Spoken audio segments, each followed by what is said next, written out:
95 சங்கீதம்.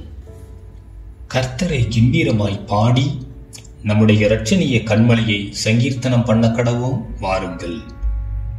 துதித்தலுடனே அவர் சந்நிதிக்கு முன்பாக வந்து சங்கீதங்களால் அவரை ஆர்ப்பரித்து பாடக்கடவோம். கர்த்தரே மகா தேவனும் எல்லா தேவர்களுக்கும் மகா ராஜனுமாய் இருக்கிறார். பூமியின் ஆழங்கள் அவர் கையில் இருக்கிறது, பர்வதங்களின் உயரங்களும் அவருடையவைகள். சமுத்திரம் அவருடையது, அவரே அதை உண்டாக்கினார். வெட்டாந்தரையையும் அவருடைய கரம் உருவாக்கிற்று. நம்மை உண்டாக்கின கர்த்தருக்கு முன்பாக நாம் பணிந்து குனிந்து முழங்கால் படியிட கடவோம், வாருங்கள். அவர் நம்முடைய தேவன், நாம் அவர் மேய்ச்சலின் ஜனங்களும் அவர் கைக்குள்ளான ஆடுகளும் ஆமே.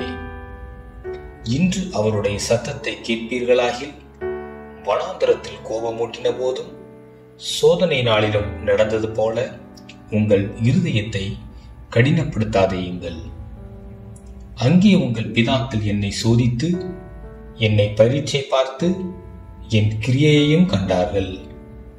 40 வருஷமாய் நான் அந்த சந்ததியை அரோசித்து அவர்கள் வழுவி போகிற இருதயம் உள்ள ஜனம் என்றும் என்னுடைய வழிகளை அறியாதவர்கள் என்றும் சொல்லி என்னுடைய இளைப்பாறுதலில் அவர்கள் பிரவேசிப்பதில்லை என்று என்னுடைய கோபத்திலே ஆணையிட்டேன்.